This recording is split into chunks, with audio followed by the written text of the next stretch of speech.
We had the mortgage, we had livestock on finance, we had machinery on finance. We went into a horrific bushfire and one of the worst droughts Australia has ever faced.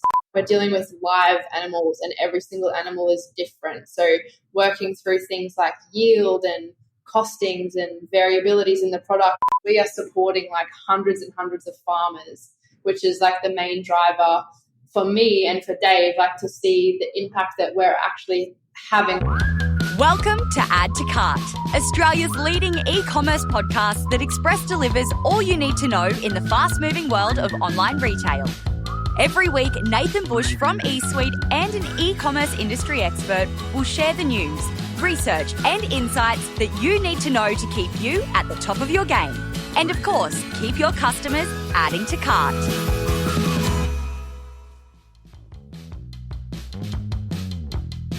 I think my guest today was actually baiting me when she compared the senior leadership team that she's been able to attract to her company, when she compared them to the Queensland lineup they had with their unstoppable State of Origin winning streak. It's not a great time in my life, brings back very bad memories at this time of year, but I did appreciate the analogy. It's not the only great thing about a business that rose from the ashes, quite literally, of the devastating bushfires and subsequent drought in 2019. Bianca Tarrant and her partner Dave are farmers and co-founders of Our Cow, an online butcher supporting a network of producers and delivering premium grass-fed and organic meat to the dining tables of families all across the country. Now valued at over $60 million, with more than 6,000 subscribers, Our Cow is currently expanding to offer next-day delivery to Sydney customers. And they just ran a promotion offering free bacon for life. Stick that one in your ideas box. Bianca shares how they are disrupting the cattle industry with their paddock-to-plate model, why they decided to acquire a grocery database, and she tells us about the phone call that gave them the best sense of their success.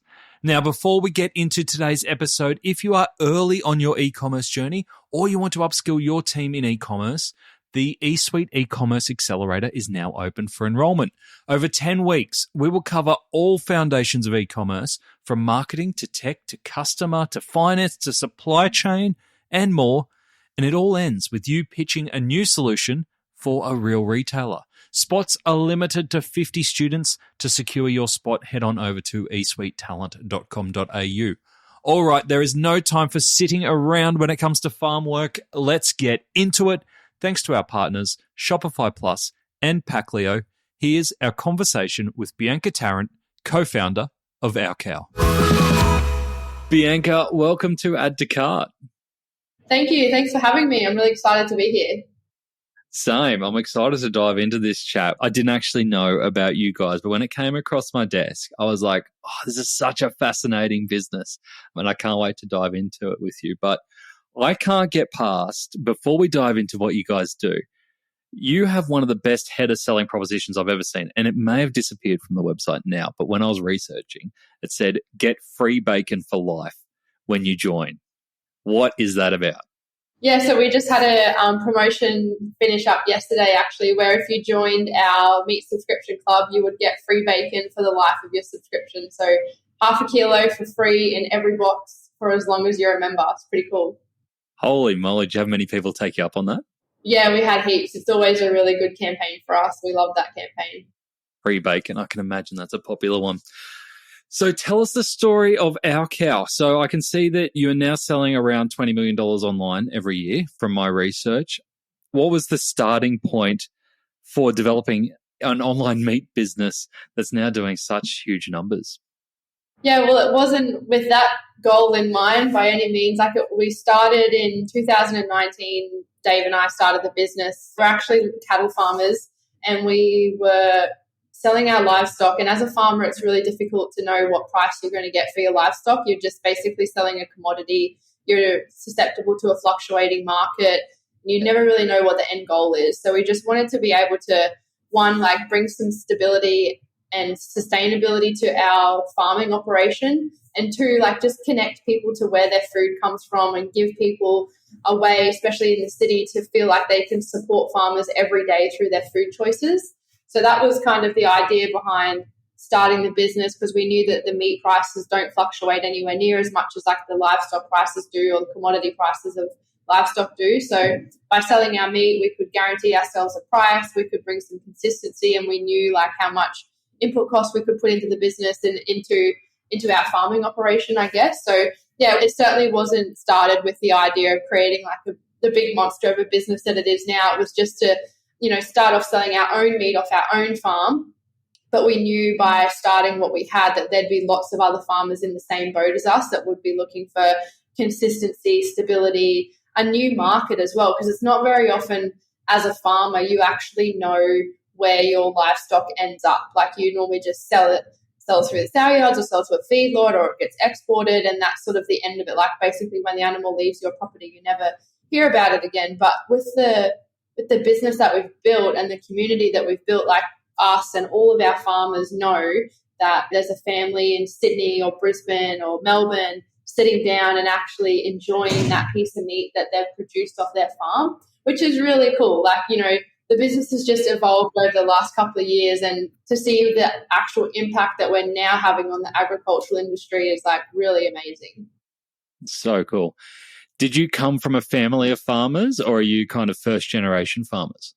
No, I don't come from a farming background at all. I grew up on the beach, so farm life was very different to what I knew. But Dave is family farm, so like his parents were farmers and everything else. Their farm eventually got sold down and split up and everything else. So the way that we got into the farm was literally just saving our absolute asses off, because it's so hard to get into a farm as a young person. Like, put into perspective, like you need anywhere from excess of 40 to 50% deposit just to even have the banks look at you to try and buy a piece of land. It's so high, and it's almost like unattainable for young people to actually try and get onto a farm. So yeah, it was a lot of like saving and peanut butter sandwiches and stuff for us to be able to have enough money to actually get onto the farm to start with.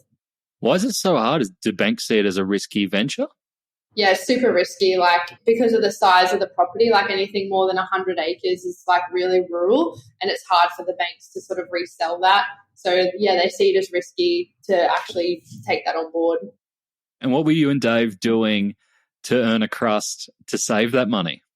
We were both actually working in the mine. So that's where we met. We met in central Queensland. I was a machine operator. Dave was an operator out there, and he was a supervisor as well. So we spent a few years out there, day shift, night shift, not the most appealing lifestyle, but it put money in the bank, and it really helped us out to get onto the farm. It's a great story. And I think a lot of people who are, complaining about not being able to buy their first house, that's to a new level, what you've accomplished there. When you first bought this land and went, great, we want to be in the meat business because it's more stable than the livestock business, was the vision always to sell meat online, or you weren't that far down the track when you bought the property?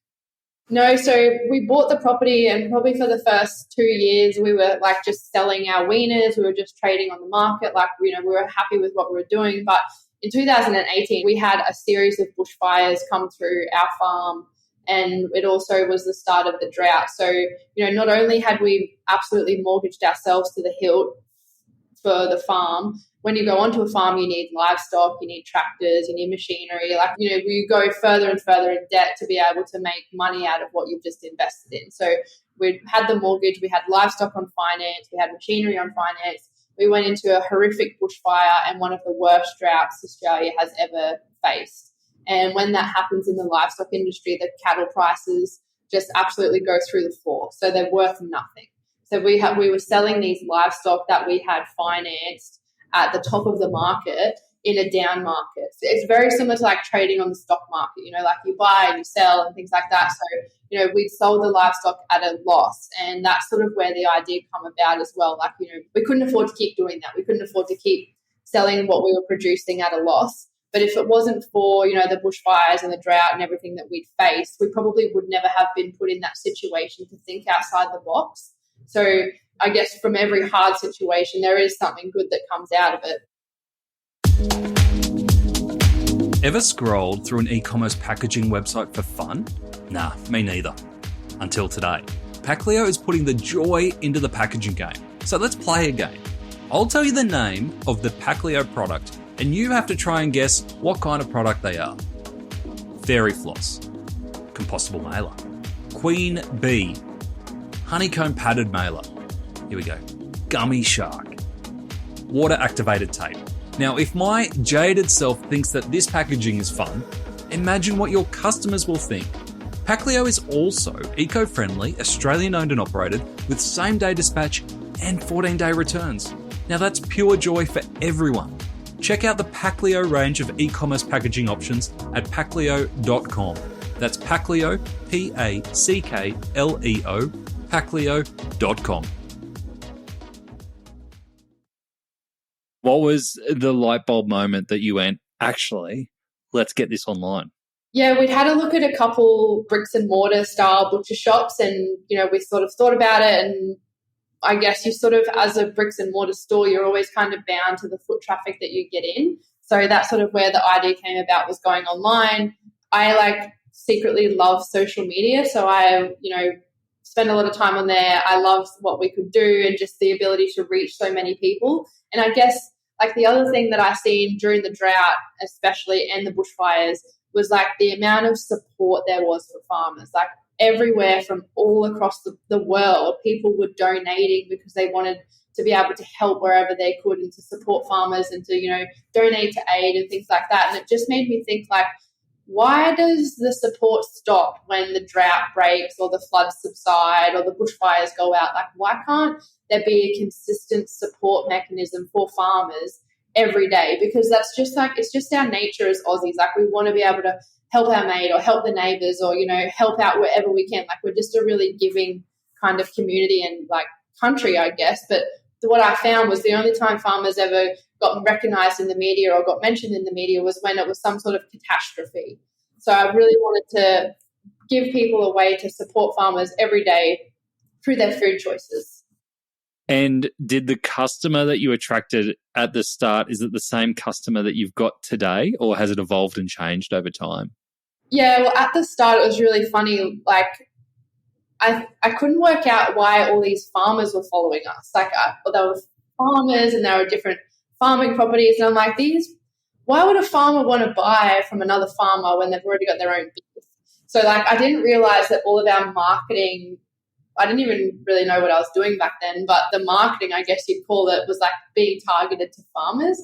So we've sort of changed that from then. And I think the customer has sort of always been the same. It's people that are interested in their health. They want to know where their food comes from. They want to be able to support the industries and keeping things local in Australia. So I wouldn't say the customer has changed a lot. We've just been able to obtain a lot more insights actually in who our customer is.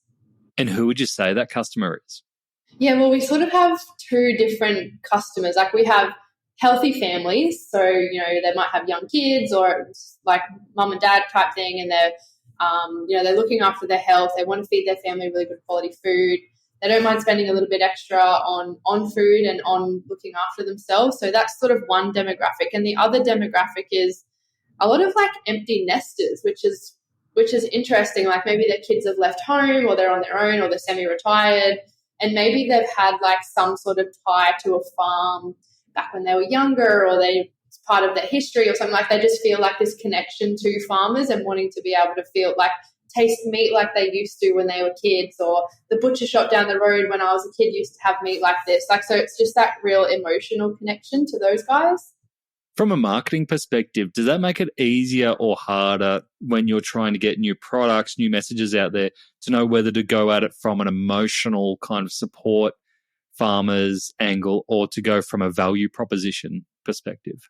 Yeah, it's tricky with that because what we found is if we go out with just a value prop, a lot of people think that we're expensive.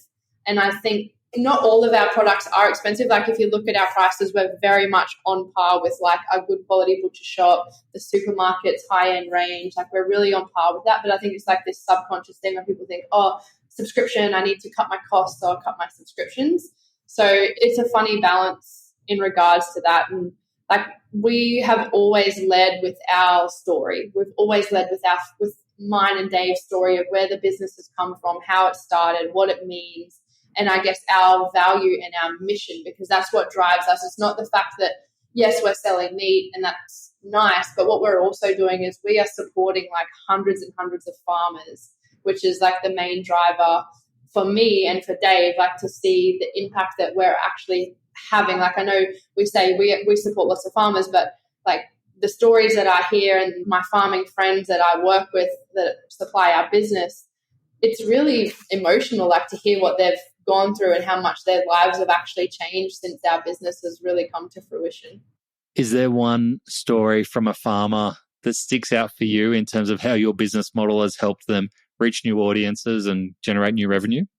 Yeah, it was actually the other day we took a trip up to Dorrigo. So a lot of our beef comes from the northern tablelands of Australia or New South Wales.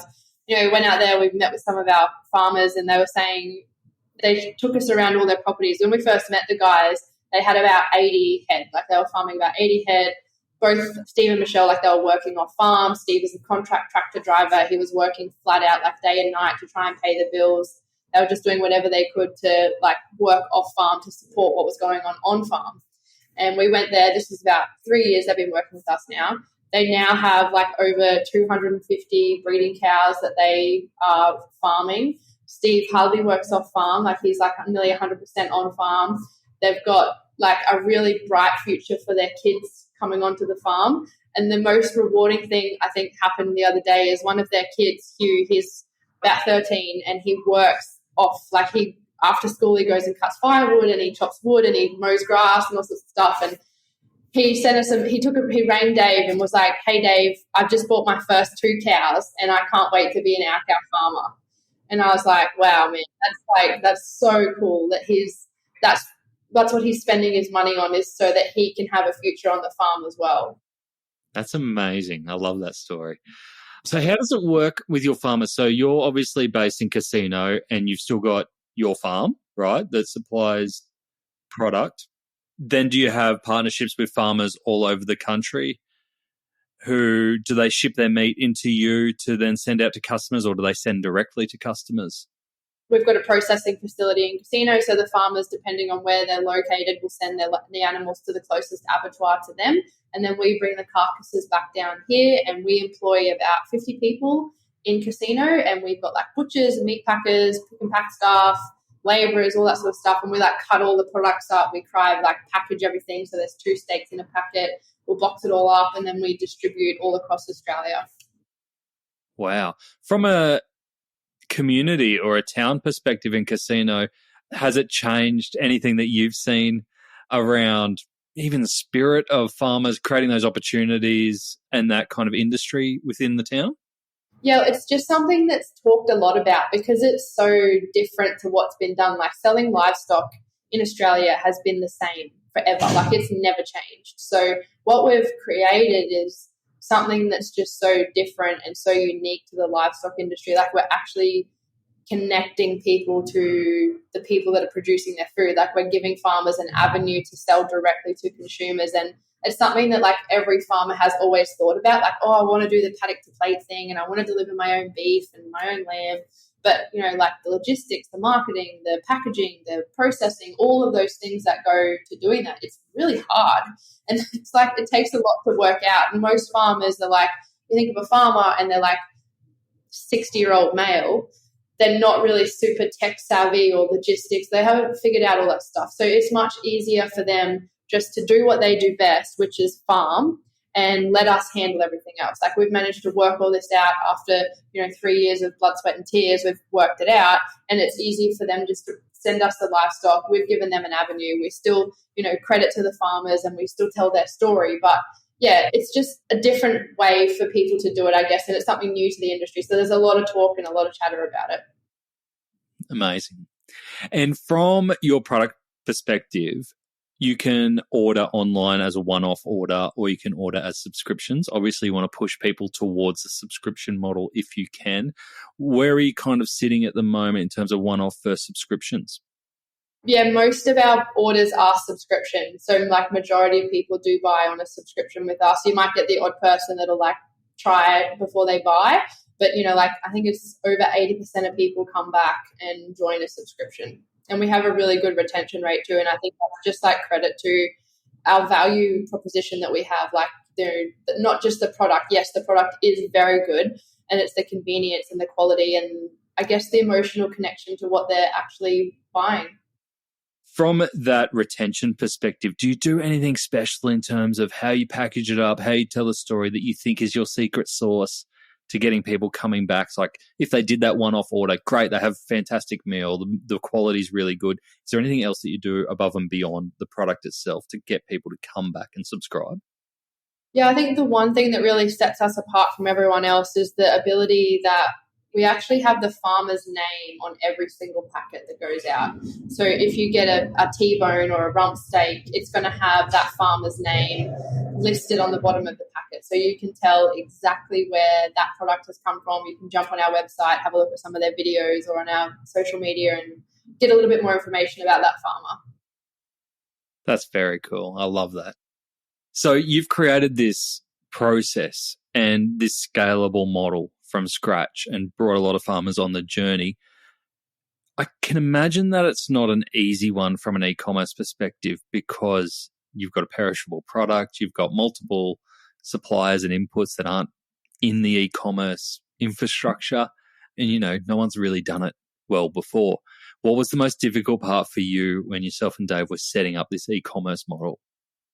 Yes, I guess you're right. Like, I'm dealing with a perishable product and a product that is never the same. Like, we're dealing with live animals and every single animal is different. So working through things like yield and costings and variabilities in the product, it's not just like we're shipping in a green T-shirt and selling a green T-shirt. Like, it's, every single product is a little bit different, and taking that variability into consideration and learning a lot about carcass consolidation and natural fall and things like that. Like, it's been a big learning curve in regards to the meat processing space and dealing with a perishable product as well. So we're looking at speeding up our delivery times and increasing our basket and a different range of products. So, yeah, I guess all of that stuff just continues to evolve as the business grows. Has there been anything from a technical perspective that's been more difficult to set up that you weren't expecting, or has it been pretty much straightforward? Well, it's all been a learning curve. Like, neither of us had, like, Dave didn't even know how to turn on a computer 2 years ago. So, we've had to learn a lot of things. I learned how to do everything thanks to YouTube, basically. So, but from a technical perspective, it has been challenging, like with the requirements that we wanted and the things that I thought customers would want, like the ability to edit their subscription and edit their products and change their delivery frequency. Like, it's a really flexible subscription that we have. So just building all of that flexibility and customization into the platform has been difficult, but we have just put on our very first internal tech team here at Our Cow, which is really exciting and something I never thought that we'd have. But yeah, it feels like the business is just like growing up now.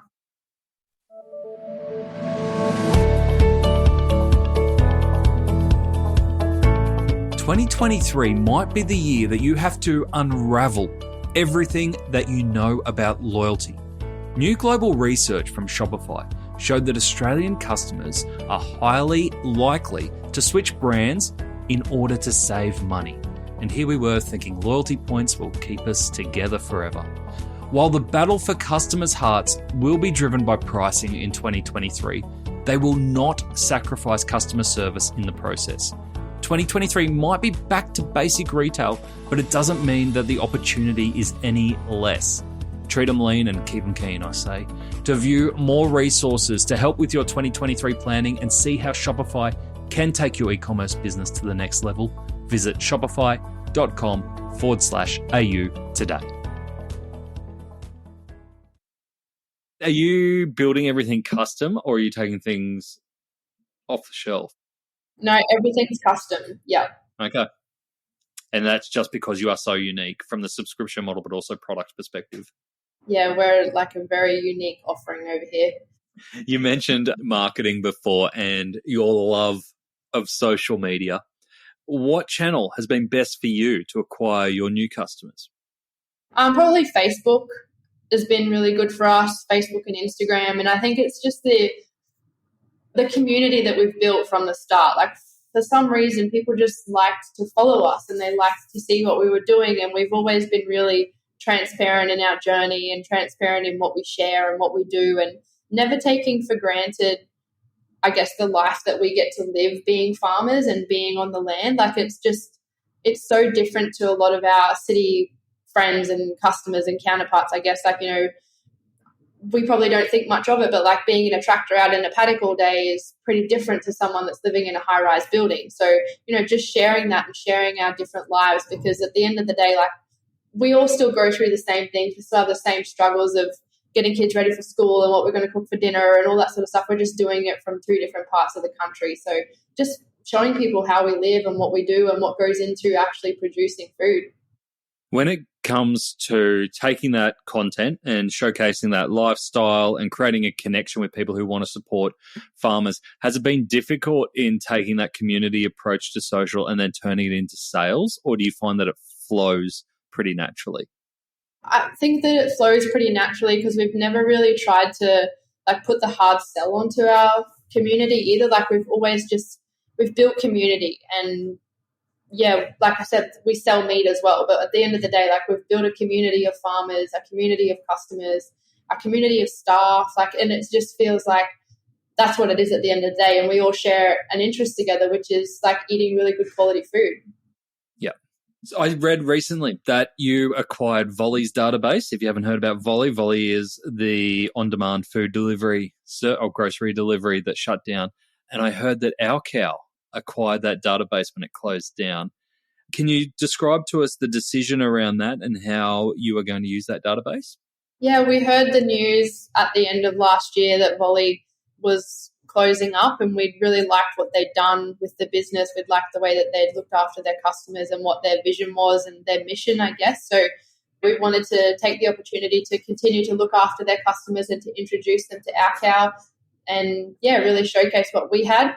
I guess what we're planning to do with the database is, you know, we've started talking to the guys over there at Volley and the people that were within the database, but we're moving into a faster delivery service at Our Cow. So we've just opened up our first Sydney warehouse, Sydney DC. So within the next couple of weeks, we'll be offering same-day delivery and next-day delivery into Sydney. So that's kind of where we see the Volley customers being a little bit more interested in our offering and really expanding our range into some more grocery and fresher food products.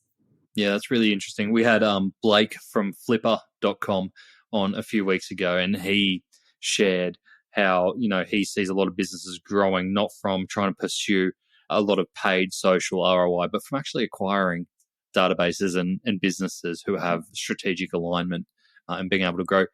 From your perspective, what do you think your approach will be in terms of approaching these customers who may be used to dealing with Volley, and then you're introducing a new proposition, although aligned and definitely being able to help? What are the considerations running through your head as you take that step? I guess just understanding what they were used to with Volley and what they were purchasing with Volley, and, you know, trying to offer something similar to them. And we're still like co-branding the marketing so that the guys are still seeing something come from Volley, and just slowly introducing ourselves and our offering. Yeah, great. And we've obviously had the close down of Milk Run recently as well. How have you viewed that? Has it put any dampener on your expansion into same-day, next-day delivery? Yeah, it was really sad to see what happened with Milk Run. I think it's just shows the kind of time that we're in at the moment and the economic pressures, I guess, people are feeling. We haven't seen it impact our move into Sydney, and, you know, the business is still growing week on week, day on day, which is like really humbling to see the support that we have from our customers. And as we continue to expand our range, we sort of see that will just continue to go up. Yeah, great. I can imagine that shopping around for a warehouse in Sydney to store meat that can be delivered the next day wouldn't have been an easy task to find the right spot, was it? No, it was challenging. Can be challenging, especially when you need the amount of cold rooms that we do. Like, you know, 99% of what we sell is cold meat, so we need a lot of cold room. How big are you talking there? So the warehouse is about 1,800 square meters, so pretty big. Yeah, okay. That is a big warehouse, a big refrigerated warehouse. Fantastic. And when do you think you'll launch that? We moved last week. we've kicked off last week and got our DC set up out of there, and we're hoping to have same day, next day within the next sort of like 3 to 4 weeks. Beautiful. Oh, it's an exciting time. I think it will be just when this goes live that should hit the market. So one to watch. One thing that I saw is that you've started getting some really impressive industry folk on board and on your board and your senior leadership team. How did you go about approaching and selecting these people to be part of the Our Cow journey?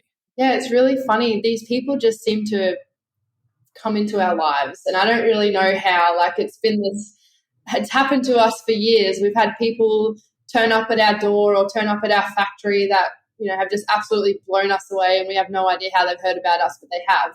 And that's kind of what's happened with the exec team. Like, a lot of them just approached us and said, hey, this is what I do, and I'd love to be a part of it. And it's just continued to grow. Like, the exec team, we've never had an exec team before. Like, it's been Dave and myself for the last 3 years and our team.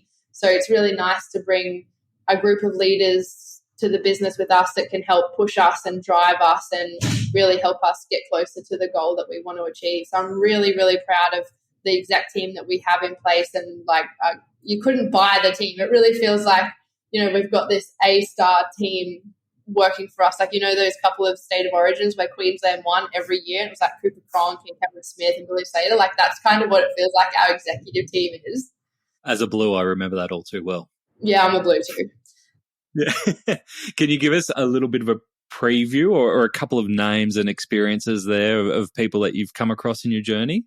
Yeah, so I guess the guys that we have in our exec team at the moment, we've got Rob Corey. So he's come from Archistar. He's in the tech space, and he's been unbelievable. He's the chairman of our board, like just really opening our eyes into the possibilities in Sydney. Like, I guess Dave and I are pretty sheltered living in our little farm. We don't sort of see what goes on in the big smoke, but we've spent a lot of time down there lately, and Rob's really helped us sort of see the potential of what's down there and what people expect in the city and how people live so differently to us. Because, like, you know, for me, it's normal for me to have a month's worth of meat in my freezer, but for someone in Sydney, like, they're probably going to the supermarket every day, whereas like where we live, it's over 100 Ks for me to get to a supermarket. So, you know, it's just like opening my eyes to what's potential down there. And we've introduced Liana Laborde. So she's from David Jones, and she's been fantastic for procurement for us. She's welcome to the team. We've got Phil, he's come from Koala for marketing, and we also have Nick, and he's come from Woolies mergers and acquisitions. So it's just like star-studded team. I'm really excited to have those guys on board. How good.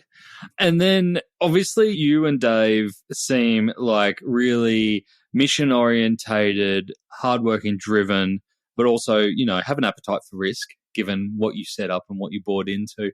What do you see your role moving towards, say, in the next 5 years as Our Cow continues to grow? What do you enjoy? I enjoy marketing. I love making content. I love leading a team. And at the moment, like, I'm really involved in the production side of the business, like in the actual meat processing side and down in our factory and casino. So I really enjoy that. Like, I love working with my team down here. And Dave we've sort of split our roles a fair bit lately. He's sort of focusing on the growth and expansion while I'm like keeping the nuts and bolts of the business running, which is really cool. But yeah, it'll be interesting to see what unfolds over the next couple of years for us. Yeah, and it looks exciting. I saw that you raised $2 million a few weeks ago, now valued at over $60 million. Do you feel pressure to keep scaling? Yeah, I feel like pressure that all these people have trusted us with their money. But I'm really confident that we'll be able to get everyone a good return. Like, we did a crowd fundraise last year as well, and, you know, the business has doubled in size and in valuation since then. So, like, I'm really confident that we're going to be able to get all of our investors a really good return on their money. But I know with what we have planned and just the grit and the determination that Dave and I have, like, this business isn't going anywhere but up. And it seems like you're attracting the people around you rather than chasing people to invest in you or chasing people to be involved, which is always a good sign, right? Yeah, like, we were really blown away with the crowdfund, like the amount of interest that there was. And I think we had one of the biggest webinars that Birchall had ever hosted. So there's a lot of interest, and people are just I don't know, it's just like this vibration and this energy that we must put off that people are attracted to, which is really cool. Amazing. I love that. What's been the biggest lesson for you over, say, the last, since you've gone online? Like, what have you learnt the most? Because I can imagine that you've just been on this journey and leading this journey and created this amazing business. Is there anything you step back on and go, wow, I just wasn't expecting that? Yeah, I think lately for me, it's been the team that we've built, like everyone from, the exec team, which have just come in, but our team on the ground, like the culture I think that we've built here is a testament to, I guess, the business, the mission, what we do, and like just the people that work for us are unbelievable. I'm lost for words when I talk about them, like what they've done over, especially the last couple of weeks, in order to move part of our whole business to Sydney over a weekend and to have no business disruption at all it's a testament to our team. That's brilliant. I love it. It would be remiss of me not to ask, what's your favourite cut of meat? What's your go-to? My go-to is a rib fillet, grass-fed, and my favourite farm that it comes from is Steve and Michelle's shorthorn beef, because it is just like some of the nicest beef that I've ever eaten. There you go. There's a hot tip. Get onto the OurCow website, ourcow.com.au, to check that out. Bianca, it's been amazing to hear your story so far, and I feel we're just at the start of it. You've got some exciting times coming up. What's next for yourself and the OurCow team over the next 12 months? What are the big things? Yeah, well, like I said, I've already mentioned, we're just about to launch into same-day delivery into Sydney and expanding the range. So there's going to be a lot of focus on that. Like we have hundreds of farmers contacting us all the time about how they can be part of the business and how they can sell their products on our site. So there's a really strong focus on procurement and connecting with other farmers in other industries that we can bring on board to the platform, and just getting the goods to people quicker, which is one thing that I really want to be able to do. When you say other industries, what do you mean by that?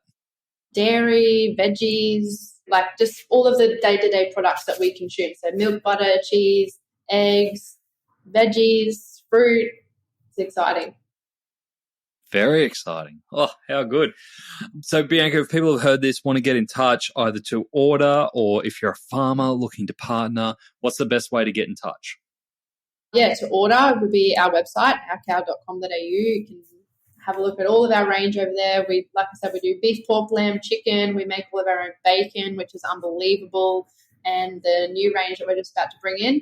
And if you're a farmer, we have a contact form on our website that you can get in touch with us for, and submit what you're currently farming, and one of our guys will be in touch. And just if you just want to reach out and say, hey, there's an inquiries form on the website too, and I'm sure our girls will forward any questions or queries or anything at all over to David and myself so we can be in touch. Awesome. Bianca, thank you so much for joining us on Add to Cart. Love hearing the story so far, and I'm going to go check out this free bacon. Thank you. Thanks for having me. It's been awesome. I really enjoyed that chat with Bianca. I thought that was really cool. You might have heard some of the doors clanging and the real work going on in the background. I could actually see it on video. That was actually a real workplace. Not like our little computer workplaces. It was actually a real workplace going on behind her, which was great to see. You might remember way back at the start of COVID, we interviewed Hagen's Organics, which is a beautiful butcher in Melbourne. And so it's nice to see that this category keeps pushing the boundaries of what's possible in e-commerce. Here are the three main lessons I got from my chat with Bianca. Number one, the origin story. No, not that one. Not state of origin. Let's ignore that again. You heard from Bianca throughout this episode how much farmers and farming communities matter to her and Dave. The whole mission of OurCow is built around helping farmers reach new audiences. But it goes the other way too, helping customers connect with farmers.